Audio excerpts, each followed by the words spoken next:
Hello students, today we are going to see topic mutual inductance. I have told you there are two types of inductance, self-inductance and mutual inductance. Self-inductance we have already learned. Now what about mutual inductance? Here coil 1, coil 2. Consider two coils. Coil 1 is connected across rheostat, means a variable resistance, rheostat, key and battery. Coil 1 is connected across rheostat, key and battery. And coil 2 is placed in such a way that near to coil 1 and coil 2 is connected to the galvanometer. Okay, so here when we press the key here, then the current flows through the coil 1. If current I1 flows through the coil 1, then magnetic field is produced around the coil. In the central region, more magnetic field is produced. So, due to that magnetic field that affects on coil 2, which is placed very close to the coil 1, and here an EMF is induced in the coil 2. EMF is induced in the coil 2. That induced EMF can be checked by the deflection of galvanometer. Here red colored coils, two coils are taken, coil 1, coil 2. First coil is connected to rheostat, key and battery in series. Coil 2 is connected with galvanometer. And the black colored, these lines are the magnetic field lines. Okay, now the flow, what is a mutual inductance? The phenomena in which an EMF is induced in one coil. One coil means not number one.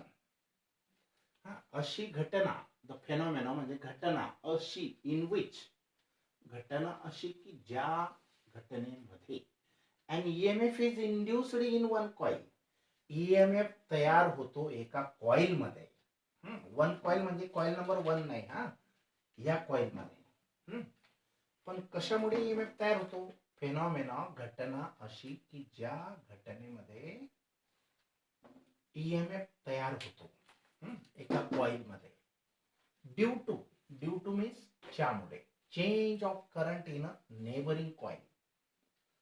तर इथे EMF तयार होणे कशामुळे? Due to change in current in the neighbouring coil. Change of current in a neighbouring coil. याच्या नेबरला ही coil आहे. तर या कॉइल मध्ये चेंजिंग करंट फिरल्यामुळे या कॉइल मध्ये EMF तयार होणे यालाच म्युच्युअल इंडक्शन असे म्हणतात. समजलं मग? एकदम simple. The phenomenon in which an EMF is induced in one coil due to the change of current flowing in the neighboring coil is called, this phenomena is called mutual induction. समजलं मग? एखाद्या coil मध्ये EMF तयार होणे due to म्हणजे ज्यामुळे की तिच्या नेबरिंग कॉइल मध्ये चेंजिंग करंट फिरल्यामुळे. आता इथं चेंजिंग फार इम्पॉर्टंट आहे. चेंज ऑफ करंट किंवा चेंजिंग करंट. आता चेंजिंग करंट रेओस्टॅटने आपण ऍडजस्ट करू शकतो. तर रेओस्टॅटने आपण करंटची value from 0 to high change करू शकतो, म्हणजे मिनिमम टू मॅक्सिमम. जर करंट चेंज होत असेल तर दुसऱ्या कॉइलमध्ये ईएमएफ तयार होणे ह्या प्रोसेसला, ह्या फेनॉमेनॉन म्हणजे घटनेला म्युच्युअल इंडक्शन असे म्हणतात. Okay, the phenomenon of production of an EMF in one coil due to the change of current flowing through neighboring coil. Each neighboring here is called mutual induction. This phenomenon is called mutual induction. Consider two coils, coils number 1 and 2 placed very close to each other. दोन coil consider करा, coil 1 coil 2, की ज्या very close to each other ठेवलेल्या आहेत, as shown in the figure मध्ये दाखवल्याप्रमाणे. Suppose fixed current I1 is flowing through coil 1. समजा coil 1 मधून I1 हे करंट फ्लोइंग म्हणजे फिरत आहे. Due to this current, current फिरल्यामुळे कॉइल 1 मधून करंट फिरल्यामुळे, पण ते करंट कसं आहे, चेंजिंग करंट. हे लक्षात ठेवा. चेंजिंग करंट मुळे जे मॅग्नेटिक फ्लक्स तयार होईल ते चेंजिंग असेल, आणि changing magnetic flux is under the acting on the linked coil number 2. Then there is a production of an EMF in the coil 2 according to the Faraday's first law. Whenever there is a change in the magnetic flux linked with the coil, then there is the production of induced EMF in the neighboring coil. Okay, so consider two coils 1 and 2 which are placed very close to each other as shown in the figure. Suppose a fixed current I1. Now suppose fixed current I1, समजा या coil 1 मध्ये आपण changing current नाही send केला, fixed current send केला. Current send केला by pressing the key K. Fixed current I1 is flowing through the coil 1. Changing नाही, हा फिक्स्ड करंट लक्षात ठेवा. तर I1 is flowing through coil 1. Due to this current, a magnetic field B1 will be produced in the coil first. तर बघा, fixed current, same current, uniform current is sent to the through the coil number 1. So that produces magnetic field B1 in the coil first. म्हणजे fixed current coil 1 मध्ये फिरल्यामुळे B1 एवढं magnetic field तयार झाले. आता इथं change नाही, fixed current आहे, लक्षात ठेवा, आपण नंतर बघणार.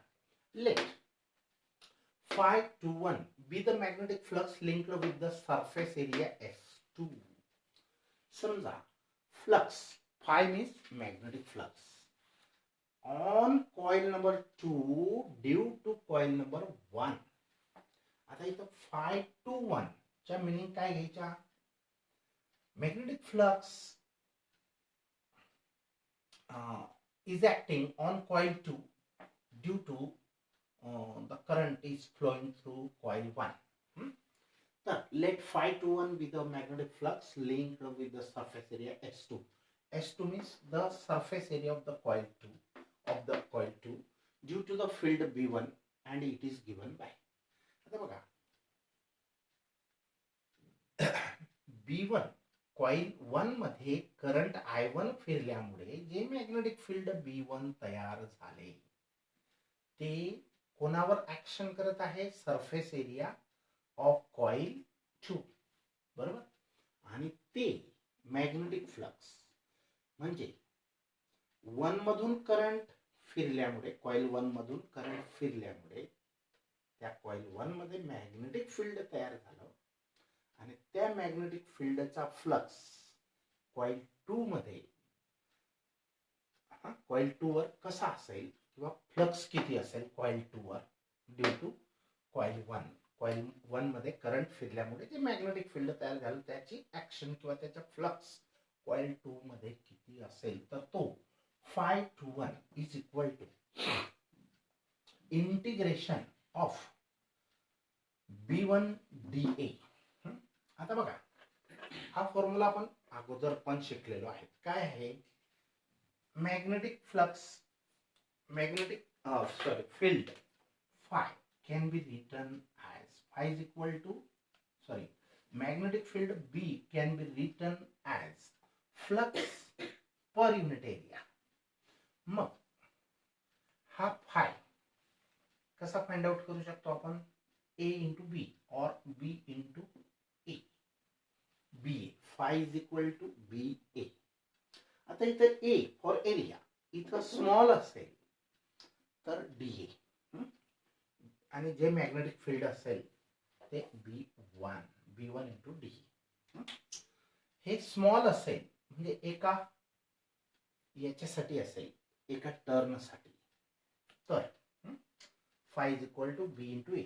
मग हे स्मॉल जर असेल तर त्याचे इंटिग्रेशन केलं तर आपल्याला total magnetic flux find out करता येईल. Phi two one is equal to integration over the surface area of two B1 BA. Okay, it is observed that. Figure समजली? आता इट इज ऑब्झर्व्ड दॅट हे दिसून येतं की आढळून येतं की phi two one depends on current. तर ह्या कॉइल 2 मध्ये जो ईएमएफ तयार होतो, कोणामुळे तयार होतो? कॉइल 1 मधल्या मॅग्नेटिक फ्लक्स मुळे. तर action of the magnetic flux due to coil 1 on coil 2 is phi two one depends on the current I1. असं दिसून येतं की हा फ्लक्स कॉइल 1 मध्ये जो तयार होतो आणि की ज्याच्यामुळे ईएमएफ कॉइल 2 मध्ये तयार होतो, इंड्युस्ड ईएमएफ, तर तो फ्लक्स हा कोणावर अवलंबून आहे? कॉइल 1 मध्ये फिरणाऱ्या करंटवर अवलंबून आहे, I1. Phi two one is directly proportional to I1.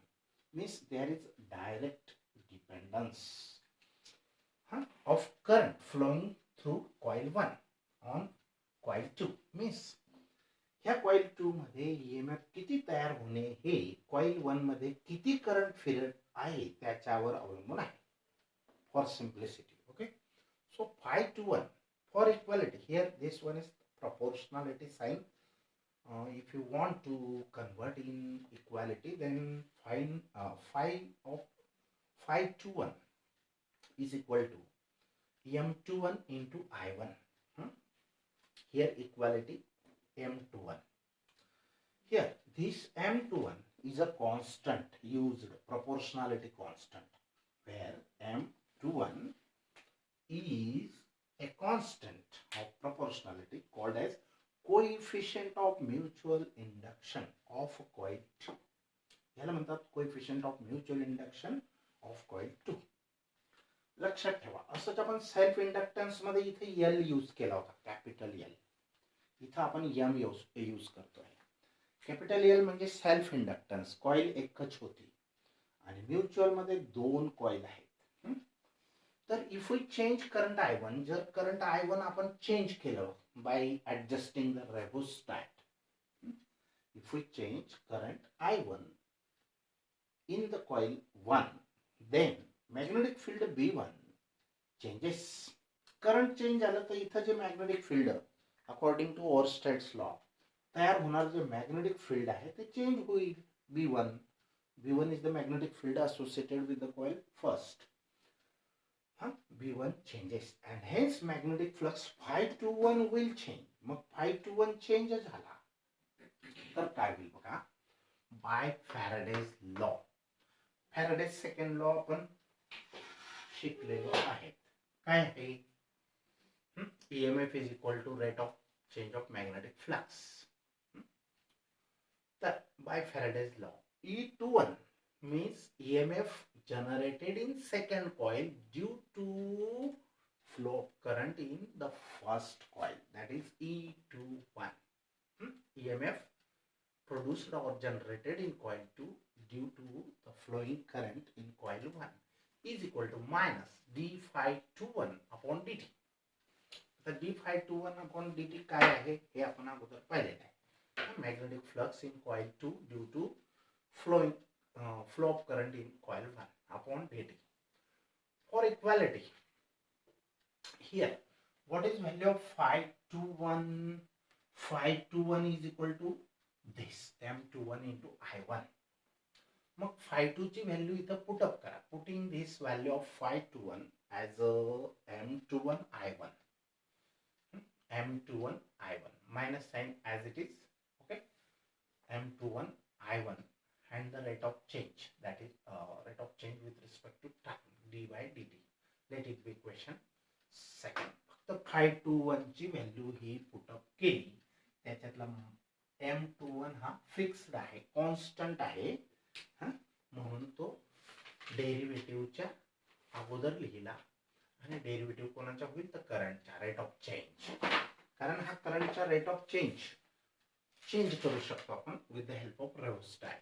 तर बघा, now we allow current I1 to flow through coil 2. आता बघा, आपण कॉइल 2 मधून करंट I1 अलाउ करूया. Magnetic flux Φ12 is linked with the coil 1. आता याच्याच सारखी रिव्हर्स प्रोसेस जर केली, ही सिच्युएशन इथं आणि गॅल्व्हनोमीटर इथं, बघा सिच्युएशन सेम काय आहे बघा. If we allow current I1 to flow through the coil 2, जर कॉइल 2 मधून करंट फ्लो झालं असतं आणि हा गॅल्व्हनोमीटर इथं आणि हे रिओस्टॅट की बॅटरी इथं, म्हणजे कॉइल 2 मधून करंट जर फ्लो झालं असतं, कॉइल 2 मधून करंट जर फ्लो झालं असतं, तर करंट फ्लो झाल्यामुळे काय झालं असतं, मॅग्नेटिक फ्लक्स तयार झाला असता Φ12, आणि त्याची ऍक्शन कॉइल 1 वर झाली असती आणि कॉइल 1 मध्ये इंड्युस्ड ईएमएफ तयार झाला असता, बरोबर, कॉइल 1 मध्ये. या केसच्या अपोजिट. तर when we allow current I1 to flow through the coil 2, magnetic flux Φ12 linked with the coil 1, that is Φ12 is proportional to current I2. या ठिकाणी 2 पाहिजे होता, मिस्टेक झालेली. If we allow current I2 to flow through coil 2, magnetic flux Φ12 linked with the coil 1. म्हणजे जसं 1 ची action 1 मध्ये current फिरल्यामुळे कॉइल 2 मध्ये ईएमएफ जनरेट झाला, तसंच जर कॉइल 2 मध्ये करंट फ्लो झालं तर कॉइल 1 मध्ये ईएमएफ इंड्यूस होईल. That is called mutual induction. तर याच्या जो मॅग्नेटिक फ्लक्स तयार होईल दॅट इज Φ21, आणि याच्यातून करंट फिरल्यामुळे याच्यावर जे ऍक्शन होईल तो त्या मॅग्नेटिक फ्लक्सला आपण Φ21 म्हणणार, आणि याच्यातून करंट फ्लो झालं तर Φ12 आणि ते करंट असेल I2. सेकंड सिच्युएशन, या ठिकाणी सेकंड सिच्युएशन कन्सिडर करायची आहे. Φ12 प्रपोर्शनल टू I2. मग याला इक्वालिटी करायची असेल तर Φ12 is equal to M12 I2. म्हणजे आपण जे फर्स्ट सिच्युएशन मध्ये शिकलो की करंट याच्यामधून फ्लो झाल्यामुळे याच्यामध्ये इंड्यूस्ड ईएमएफ तयार होणे, this phenomenon is called as mutual induction. तसंच if the current I2 is flowing through the coil 2, then the EMF is induced in the coil 1. Okay, मग त्याच्या अपोजिट से पहिल्याच्या अपोजिट दोन केसेस आहे, फॉरवर्ड अँड रिव्हर्स. अशी situation consider करायची. Φ12 is equal to M12 I2. Let it be equation number 3.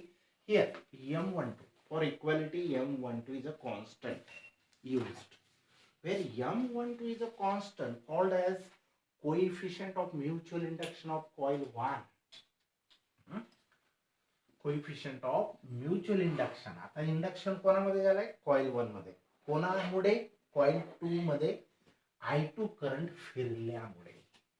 आता EMF induced in coil 1 is equal to, मग जसं आपण EMF induced in coil 2 due to the flowing current in the coil 1 is E21 is equal to minus M21 di1 by dt. त्याच पद्धतीने EI2 पण लिहू शकतो बघा. EMF induced in the coil 1 is, या कॉइल 1 मध्ये किती EMF तयार झाला, कशामुळे, कॉइल 2 मध्ये I2 current फिरल्यामुळे. EMF 12 is equal to minus M12 di2 by dt. हे एकदम सेम इक्वेशन आहे, E12 E21. Here both the constants are equal. याची इक्वालिटी आपण याच्याशी केली. E21 is equal to E12. मग हे इक्वल टू हे, आपण मग हे इक्वल टू हे लिहिलं तर on both sides minus sign gets cancelled. So M12 is equal to M21 means mutual coefficient of mutual induction uh, coefficient of mutual induction due to the flowing current into and which affects on coil 1, that is 1 2, and similarly the coefficient of induction due to the magnetic flux produced in the coil 2 due to the flow of current in coil 1 is equal to MC. हे दोघं same आहेत, मग यांना आपण M म्हणूया. बघा या M, SI unit of M is also henry. बघा एल च युनिट आपण coefficient of self inductance L च युनिट काय घेतलं होतं, हेनरी. तसंच एम म्हणजे कोएफिशियंट ऑफ म्युच्युअल इंडक्टन्स सुद्धा हेनरी आहे एच. ओके, डायमेन्शन्स आपण ह्या फॉर्म्युल्यावरून डिसाइड करू शकतो, L2 M1 T-2 I-2. आता या M च्या दोन प्रकारे डेफिनेशन्स आपण लिहू शकतो फ्रॉम इक्वेशन 1 and 3. इक्वेशन 1 काय बघा, Phi21 is equal to M21 into I1 आणि 3 काय आहे, Phi12 is equal to M12 I2. ह्या दोघांचा जर विचार केला इक्वल आहे, M is equal to हे phi upon I, phi by I is the M, phi by I is the M, 21 आणि I1. तसंच phi by I means phi12 upon I2, okay, is the M. मग M काय असतो, coefficient of mutual induction. तर ह्या M ची value किंवा M ची डेफिनेशन मिनिंग कसा घेतात बघा, coefficient of mutual induction is defined as coefficient of mutual induction ची व्याख्या अशी केली जाते की द मॅग्नेटिक फ्लक्स, फाय म्हणजे काय, मॅग्नेटिक फ्लक्स हे इक्वल रेशो आहे, कोणता पण एक रेशो आपण कन्सिडर करू. Coefficient of mutual induction is defined as the ratio, defined as the magnetic flux phi linked with one circuit. हे one circuit आहे, linked with one circuit per unit current in the other circuit. म्हणजे बघा Phi21 upon I1 is equal to Phi12 upon I2. हे काय सांगताय की coefficient of mutual induction हा काय असतो, एक रेशो असतो कोणाचा, magnetic flux linked with one circuit due to flow of current in unit current in other circuit. Flux तयार होणे दुसऱ्या सर्किट मध्ये due to flow of current unit current in one circuit किंवा अनदर सर्किट. एका circuit मध्ये unit current फिरल्यामुळे जो flux तयार होतो दुसऱ्या कॉइलच्या लिंकिंग मध्ये, that is called mutual induction. Coefficient of mutual induction is defined as the magnetic flux linked with one circuit per unit current in the other circuit. Okay, आता from equation, हे equation आपण हे पण शिकलेलो आहे inductance, self inductance मध्ये. तर ES upon DI by dt. तर हा रेशो आपण अगोदर ऍक्च्युअली शिकलेलो आहे, किंवा इथं पण आपण बनवू शकतो बघा, M इज इक्वल टू हा डिवाइड करायचा E ला, E divide by this rate of change of current, E divided by this rate of change of current is the M.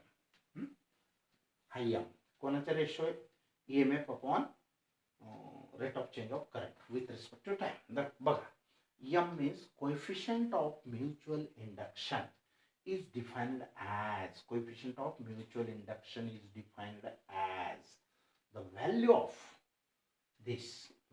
induced EMF produced in one coil means secondary coil. Coefficient of mutual induction is defined as the value of induced EMF produced in one coil. Coefficient of mutual induction is defined as the value of induced EMF produced in one coil, secondary coil. Coefficient of mutual induction is defined as the value of induced EMF produced in one coil, secondary coil. Coefficient of mutual induction is defined as produced in one coil म्हणजे first नाही हा, एका coil मध्ये induced EMF तयार होणे. कशामुळे तयार होणे? Per unit rate of change in current in the neighbouring coil. He neighbouring आहे, ह्याच्यामध्ये ईएमएफ तयार होणे, पण कशामुळे? Per unit rate of change of current in the neighbouring coil. हिच्या नेबर मध्ये ही कॉइल आहे, याला म्हणतो आपण म्युच्युअल इंडक्शन. तर अशा प्रकारे म्युच्युअल इंडक्शनच्या दोन डेफिनेशन आहेत. नाव